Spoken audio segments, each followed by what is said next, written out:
सबसे पहले बात करते हैं उत्तर प्रदेश के मुख्यमंत्री योगी आदित्यनाथ की।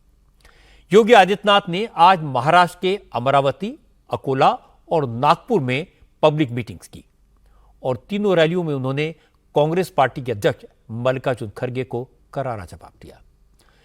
क्योंकि खड़गे 3 दिन से लगातार योगी पर हमला कर रहे हैं। कल खड़गे ने महाराष्ट्र में योगी की तुलना आतंकवादियों से कर दी थी। कहा था योगी आदित्यनाथ भगवा चोला पहनकर बांटने काटने की राजनीति करते हैं, हिंदू और मुसलमान के बीच नफरत फैलाते हैं, इसलिए उन्हें गेरुआ वस्त्र पहनने का कोई हक नहीं है। आज योगी आदित्यनाथ ने 3 दिन का हिसाब बराबर कर दिया। अकोला की रैली में योगी ने कहा खड़गे उनसे बेवजह खफा हैं। वो योगी हैं और योगी के लिए देश सर्वोपरि होता है, लेकिन कांग्रेस के नेताओं के लिए तुष्टीकरण, अपीजमेंट सबसे ऊपर है। इसीलिए खड़गे वो सच्चाई बताने से डर रहे हैं जो खुद उन्होंने झेली है। और इसके बाद योगी ने खड़गे के खानदान का इतिहास बताया। कहा खड़गे हैदराबाद रियासत के जिस गांव के रहने वाले हैं, उस गांव को निजाम के रजाकारों ने जला दिया था, हिंदुओं को चुन चुन कर मारा था। खड़गे की मां, बहन और चाची जिंदा जल गए थे, क्योंकि उस वक्त हिंदू बटे थे, इसलिए कटे थे। योगी ने कहा वोट के चक्कर में खड़गे ने अपने परिवार का बलिदान भुला दिया, वो बोलने से डरते हैं। आजकल कांग्रेस के राष्ट्रीय अध्यक्ष श्री मल्लिकार्जुन खड़गे जी अनावश्यक रूप से मेरे ऊपर लाल पीले हो रहे हैं, गुस्से में हैं। खड़गे जी मेरे ऊपर गुस्सा मत करिए, मैं तो आपकी उम्र का सम्मान करता हूं। आपको गुस्सा करना है तो निजाम पर करिए, हैदराबाद के निजाम को, जिस हैदराबाद के निजाम के रजाकारों ने आपके गांव को जलाया था, हिंदुओं की निर्मम हत्या की थी, आपकी पूज्य माता को, आपकी बहन को, आपके परिवार के सदस्यों को जलाया था। इस सच्चाई को देश और दुनिया के सामने रखिए कि जब भी पटेंगे तो इसी प्रकार से निर्ममता से कटेंगे। महाराष्ट्र में अब चुनावी तनातनी इतनी बढ़ गई है कि कुछ नेता गाली गलौज पर उतर आए हैं और यह काम महाविकास आघाड़ी और महायुति दोनों की तरफ से हो रहा है। शुरुआत महाराष्ट्र कांग्रेस के अध्यक्ष नाना पटोले की तरफ से हुई। नाना पटोले अकोला में कांग्रेस उम्मीदवार साजिद खान के लिए रैली कर रहे थे। इस पब्लिक मीटिंग में नाना पटोले ने कहा बीजेपी संविधान को खत्म करके देश में मनुस्मृति लागू करना चाहती है। यहां तक तो ठीक था, और इसके बाद नाना पटोले ने कहा अब बीजेपी को कुत्ता बनाने का वक्त आ गया है। पटोले ने अपने शब्दों को जस्टिफाई भी किया। उन्होंने कहा कि बीजेपी ओबीसी समुदाय के लिए ऐसे ही शब्दों का इस्तेमाल करती है। इसके बाद नाना पटोले ने नरेंद्र मोदी और देवेंद्र फडणवीस का नाम लेकर कहा कि दिल्ली में बैठे बीजेपी के नेता खुद को विश्व गुरु समझते हैं और महाराष्ट्र में देवेंद्र फडणवीस खुद को भगवान समझते हैं। अब इन लोगों को इनकी जगह दिखाना जरूरी है। ओबीसी के लोग भी यहां पर बैठे हैं, ओबीसी के, नहीं तो तुम हैदराबाद वाले की बात करेंगे। मैं पूछना चाहता हूं, क्या अकोला जिले के ओबीसी के लोग आप बीजेपी को वोट करोगे जो तुमको कुत्ता बोलते हैं? आप बीजेपी को कुत्ता बनाने का समय आ गया है। बीजेपी को कुत्ता बनाने का समय आ गया है। ये इतनी मस्ती में आ गए कि ये किसी को, अब ये तो भगवान हो गए ना। पहले देवेंद्र जी थे, मेरे को तो सब लोग नाना बहु ही बोलते हैं, पहले से बोलते, मेरे घर में भी बोलते, आप भी बोलते, नाना बहु बोलते हैं, पर ये इसको देवेंद्र जी बोलते थे। अभी क्या हो गया, उसने अपना नाम बदल दिया, देवा बहु कर दिया। महाराष्ट्र के इलेक्शन कैंपेन में आज पाकिस्तान की बात भी हुई। प्रधानमंत्री नरेंद्र मोदी और यूपी के मुख्यमंत्री योगी आदित्यनाथ दोनों ने आर्टिकल 370 का मुद्दा उठाकर कांग्रेस पर पाकिस्तान के एजेंडे को आगे बढ़ाने का इल्जाम लगाया। चंद्रपुर की रैली में मोदी ने कहा, कांग्रेस और उसके सहयोगी दल देश को एक बार फिर बांटने की साजिश कर रहे हैं। जम्मू कश्मीर को अलगाववाद की आग में झोंकना चाहते हैं। इनका एजेंडा वही है जो पाकिस्तान चाहता है। इन्होंने 370 की ऐसी दीवार खड़ी कर दी थी कि भारत का संविधान वहां घुस नहीं सकता था। आपके इस सेवक मोदी ने 370 को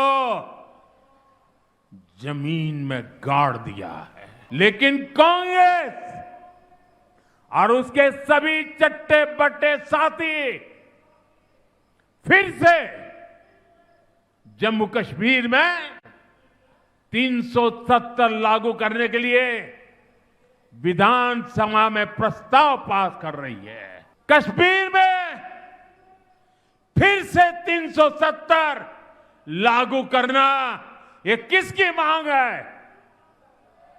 किसकी मांग है? ये किसकी बात है? महाराष्ट्र के इलेक्शन में कैंपेन का असर अब मुस्लिम संगठनों के जलसों में भी दिखाई दे रहा है। बड़े बड़े उलेमा और मौलाना वक्फ अमेंडमेंट बिल के इशू को मुसलमानों के खिलाफ बीजेपी की साजिश बता रहे हैं। तहफ़्फ़ुज़ औक़ाफ़ यानी वक्फी हिफाजत के लिए सम्मेलन आयोजित हो रहे हैं। इसी तरह की एक कॉन्फ्रेंस जयपुर के बाद दिल्ली के तालकटोरा स्टेडियम में भी हुई। स्टेडियम लोगों से खचाखच भरा था और इस सम्मेलन में सबसे ज्यादा चर्चा हुई पूर्व राज्यसभा सांसद मोहम्मद अदीब के बयानों की। मोहम्मद अदीब ने लगभग 20 मिनट की तकरीर में बीजेपी और मोदी सरकार पर जमकर हमला बोला। मोहम्मद अदीब ने कहा कि आजकल कुछ लोग कहते हैं कि बंटवारे के वक्त सारे मुसलमानों को पाकिस्तान भेज देना चाहिए था। मोहम्मद अदीब ने कहा, इस तरह की बात कहने वालों को तो मुसलमानों का एहसानमंद होना चाहिए, क्योंकि बंटवारे के वक्त सारे मुसलमान जिन्ना का साथ देते तो पाकिस्तान लाहौर तक नहीं लखनऊ तक होता। जो लोग पाकिस्तान चले गए उसका इल्ज़ाम हमें दिया गया। हम मानते हैं जो पाकिस्तान गए वो महाजिर हो गए, अपनी ज़िंदगियां बना ली, लेकिन हमने तो अपना खून बांटा था। हमने तो जिनाह को मना किया था और उनको ठुकराया था।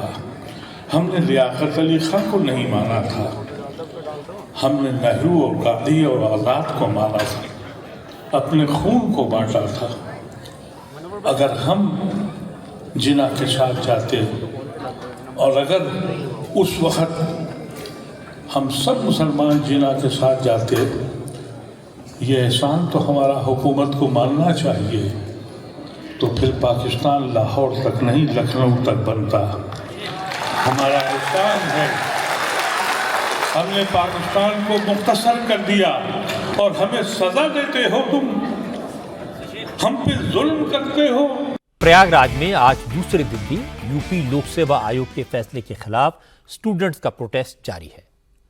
कल पूरी रात हजारों छात्र आयोग के दफ्तर के बाहर जमे रहे। इस वक्त भी नारेबाजी हो रही है। हालांकि आज यूपी पीसीएससी के अधिकारियों ने स्टूडेंट से बात की, उन्हें समझाने की कोशिश की, प्रदर्शनकारियों की जो आशंकाएं थीं उन्हें दूर करने का प्रयास किया, लेकिन बात नहीं बनी। स्टूडेंट्स चाहते हैं कि सरकार पीसीएस की परीक्षा एक ही दिन में करवाए और नॉर्मलाइजेशन की जो प्रक्रिया बनाई गई है उसे रद्द करें। क्योंकि छात्र कल से ही आयोग के दफ्तर के बाहर सड़क पर बैठे हैं, इसलिए कल रात प्रयागराज के कमिश्नर और डीएम ने छात्रों की मांग को लेकर लोक सेवा आयोग के अधिकारियों से बात की थी, लेकिन कोई नतीजा नहीं निकला। यूपी लोक सेवा आयोग का तर्क है कि 2 दिन में परीक्षा इसलिए कराई जा रही है क्योंकि एग्जाम सेंटर्स की कमी है। कुछ एग्जामिनेशन सेंटर्स में गड़बड़ी की बात सामने आने के बाद उन्हें सूची से हटा दिया गया है, इसलिए 2 दिन में परीक्षा कराने की जरूरत है। लेकिन छात्रों का कहना है कि यह फिजूल की बात है। अगर एक दिन में बड़े बड़े चुनाव कराए जा सकते हैं, प्रयागराज में महाकुंभ कराया जा सकता है, तो फिर एक दिन में एग्जाम क्यों नहीं कराए जा सकते? 14 लाख लोग कुंभ में नहाने आ रहे हैं, आप उसका करा सकते हो। वन नेशन वन इलेक्शन की बात हो रही है। आप 1 डे 1 शिफ्ट एग्जाम नहीं करा सक रहे हो। आप किसकी बात कर रहे हो? आप हमको बताओ। जम्मू के कठुआ से आज जो तस्वीरें आई हैं वो विचलित करने वाली हैं। पुलिस ने ऑयल टैंकर के जरिए की जा रही गायों की तस्करी का खुलासा किया। असल में पिछले 2 महीने से कठुआ पुलिस गौवंश की तस्करी रोकने के लिए सख्त कैंपेन चला रही है। पंजाब और जम्मू के बॉर्डर पर बैरिकेड लगाकर चेकिंग की जा रही है। आज जब पुलिस श्रीनगर जाने वाले ट्रकों की चेकिंग कर रही थी तो एक ऑयल टैंकर बैरिकेड से कुछ दूरी पर ही रुक गया। पुलिस को देखकर ड्राइवर टैंकर छोड़कर भाग गया। इसके बाद पुलिस ने जांच की तो टैंकर के अंदर गोवंश की मौजूदगी का पता चला। पुलिस ने जेसीबी बुलाकर टैंकर को कटवाया तो अंदर 14 गोवंश मिले। इनमें 6 गायें थी और 8 बैल थे, जिन्हें श्रीनगर ले जाया जा रहा था। कठुआ के एसएसपी शोभित सक्सेना ने बताया कि कठुआ में पिछले 2 महीनों में 2000 से ज्यादा गोवंश को पुलिस ने तस्करों के चंगुल से छुड़ाया है। 200 गो तस्करों को गिरफ्तार भी किया गया है।